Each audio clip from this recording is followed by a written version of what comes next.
L'indivision, c'est notre rubrique notariée avec Yves Clément. Bonjour Yves. Bonjour Thibault. De retour de vacances en pleine forme.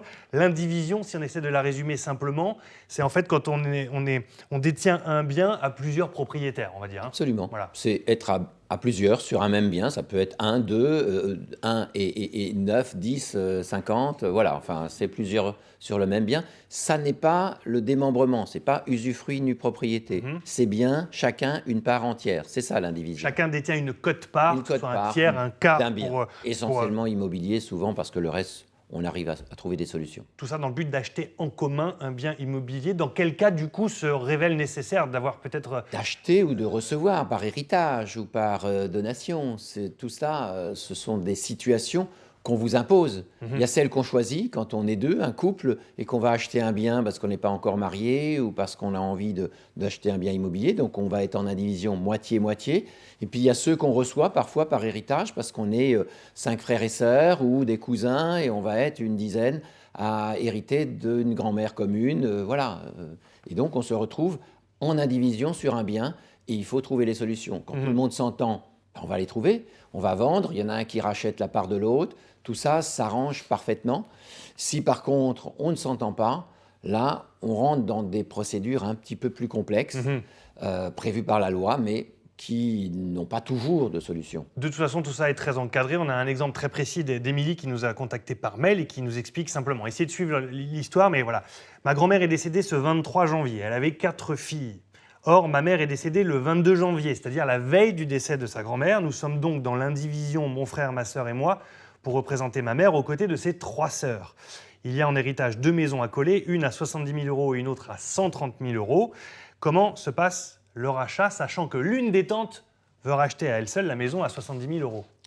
Alors Émilie, effectivement, il y a 2 successions, il ne faut pas oublier, puisqu'il y a le décès de la maman, la veille, et là on va retrouver les enfants, les frères et sœurs d'Émilie et le papa de la personne décédée, de la maman d'Émilie. Et puis on a l'autre succession de la grand-mère, où là on va se retrouver avec les enfants de la grand-mère, donc les sœurs de la maman d'Émilie, et les enfants avec Émilie et ses frères et sœurs. Donc c'est 2 successions distinctes où ils vont être en indivision. Alors dans la première succession, c'est familial, c'est en fonction de ce qu'avaient les parents d'Émilie avec son papa. On est en communauté, ils vont diviser en 2 et ils vont répartir ça pour partie au papa, pour partie aux enfants. Par contre, dans la succession de la grand-mère, on va avoir les sœurs en direct. Les enfants, Émilie notamment, va venir en représentation de sa maman décédée. Donc ils vont avoir les mêmes droits qu'avait sa maman, pas plus ni moins. Bien sûr, ils auront un quart de la succession de la grand-mère. Et les biens seront donc répartis, un quart pour Émilie et ses frères et sœurs, et les 3 autres quarts pour les autres enfants de la grand-mère. Et s'il y en a un qui veut racheter, notamment la grand-mère, veut racheter de la grand-mère, une des sœurs de la maman d'Émilie veut racheter le bien, donc une tante d'Émilie veut racheter les biens, eh bien, on fera ce qu'on appelle une licitation. Elle rachètera les 3 quarts, elle ne rachète pas son bien, ça, elle a droit à un quart, elle rachètera donc les 3 quarts aux autres indivisaires, dont Émilie et les frères et sœurs, et dont les autres tantes. D'accord. Voilà l'exemple concret d'un cas particulier qui donc se révèle compliqué parce que chaque cas est quand même toujours un petit peu, un petit peu atypique. Est-ce qu'on est obligé en cas d'indivision à chaque fois systématiquement de passer devant un notaire? Dès que vous avez un bien immobilier, il faut passer par un notaire. S'il n'y a pas beaucoup de sous dans une succession, c'est que des liquidités, vous n'êtes pas en indivision sur des liquidités, il suffit de les partager. Et vous aurez besoin de passer par un notaire uniquement parce qu'il faudra justifier que vous êtes héritier. Et c'est le notaire qui aujourd'hui fait ce qu'on appelle l'acte de notoriété, qui va, en interrogeant un fichier pour savoir s'il n'y a pas un testament, parce que le testament peut modifier le cours des choses. Il peut d'une part dire « je lègue tout à ma voisine parce qu'elle était très sympa avec moi » ou « je révèle que j'avais un enfant dans une autre vie et d'un seul coup je me retrouve avec quelqu'un ». Donc dans un testament, on vérifie que ça ne modifie pas le cours des choses et c'est le notaire qui va faire l'acte de notoriété. Alors ceci ne coûte pas trop cher et c'est nécessaire même pour débloquer des fonds à la banque. Ah d'accord, ok. Qui a le dernier mot et qui décide dans une indivision finalement? C'est celui qui a la plus grosse quote-part ou pas? Si vous êtes à plusieurs et que vous avez 2 tiers en part entière, pas le nombre d'indivisaires, 2 tiers de la maison, vous allez pouvoir faire avancer les choses un petit peu plus vite et mettre un petit peu plus en malmener celui qui ne veut pas.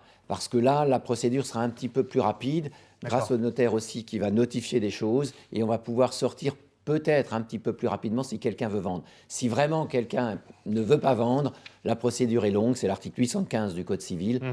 Malgré la loi de 2009 qui a créé un 815-5-1, ça n'a pas non plus bouleversé les choses. Voilà. D'accord. Une dernière question avec Anne-Sophie avant de se dire au revoir. Yves, Anne-Sophie, vous avez reçu une question de Lionel. Lionel. Oui, tout à fait. C'est bien, vous suivez tout, qu'est-ce que je vous dis. Je vous aime, Thibault. Alors, je viens de recevoir le message. Cher maître, j'ai une question de Lionel qui dit lorsque le dernier parent décède, n'y a-t-il pas indivision de fait pour les enfants restants? Doit-on passer obligatoirement devant un notaire plus de 3 000 € si l'État n'a rien à récupérer parce que les abattements sont plus importants que l'héritage d'une maison, par exemple? Et si le passage par notaire n'est pas obligatoire, comment peut-on gérer cette indivision pour payer l'assurance de la maison, l'eau, l'électricité, etc. Est-ce qu'on peut ouvrir un compte bancaire, indivision de la succession Intel? Eh bien, je viens d'évoquer avec Thibault le fait que dès lors qu'il y a un bien immobilier, ça passera par le notaire. Après, les montants, c'est purement fiscal. Il faut bien scinder une succession en deux choses. La partie fiscale, c'est vrai que tous les Français sont obnubilés par la fiscalité. C'est 100 000 € d'abattement par enfant et par parent. Donc ça, c'est la base. Après, il ne faut pas mélanger la fiscalité et le droit civil, donc le droit des successions, dans lequel, quand on est héritier, effectivement, il y aura indivision. Il y a uniquement indivision s'il y a des biens comme des meubles ou comme un immeuble. S'il y a indivision sur uniquement des numéraires, il n'y aura pas d'indivision, on partagera. Si vous avez 10 000 € sur un compte, vous le divisez en 3 ou en 4, ça sera facile à faire. Pour la gestion, la question effectivement posée, la question des assurances, etc. Si tout le monde s'entend, l'un peut prendre la norme de la gestion. Si on ne s'entend pas, le notaire fera le relais et paiera l'assurance pour la maison et essaiera de trouver les solutions. Soit on vend la maison, soit on partage. Voilà, ça c'est le mieux, le plus simple dans ces cas-là.